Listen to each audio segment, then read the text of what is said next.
Bonjour mes chers élèves, j'espère que vous allez bien. Aujourd'hui, on va faire la grammaire, les types de phrases, la phrase déclarative et la phrase interrogative de. La phrase déclarative, elle déclare une idée, peut-être à la forme affirmative ou bien à la forme négative, et se termine toujours par un point. Exemple, notre équipe a gagné le match. Nadia n'a pas réussi à l'examen. Donc les deux phrases-là commencent par une lettre majuscule et se terminent par un point. Pour obtenir à la forme négative, on utilise des mots de négation.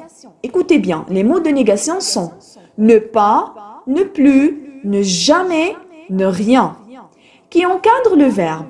Regardez les deux exemples. Nadia n'a pas réussi à l'examen. Je ne sors plus depuis que je suis malade. La première phrase, Nadia n'a pas réussi à l'examen. Regardez ici, on a le verbe qui commence par une voyelle. Lorsqu'on a un verbe qui commence par une voyelle, normalement, on ne doit pas écrire ne. On va juste écrire N apostrophe. Par contre, la deuxième phrase, il y a le verbe sortir. Et le verbe sortir commence par une consonne. Donc ici, je dois écrire ne. Je ne sors plus depuis que je suis malade. Regardez le verbe sort. Donc, il est encadré par ne et plus. C'est ça la forme négative. Maintenant, on passe à la forme ou bien à la phrase interrogative. La phrase interrogative, il pose toujours une question et se termine par un point d'interrogation.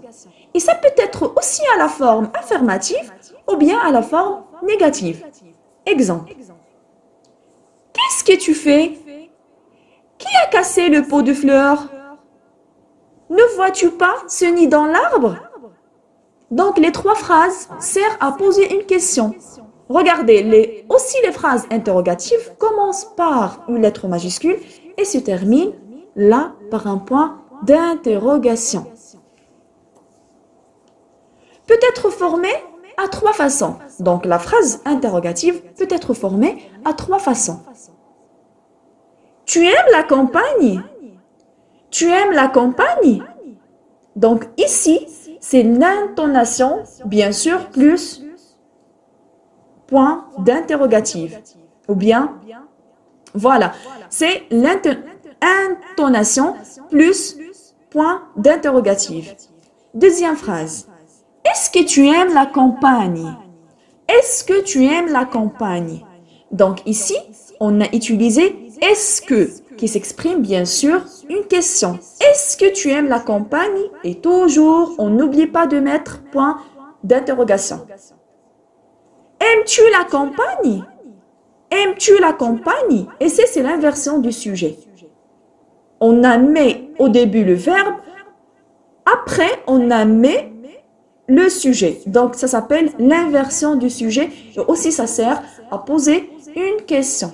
Alors j'espère que vous avez bien compris la leçon. Maintenant c'est à vous de faire les exercices de la page 102. Je vous dis à bientôt.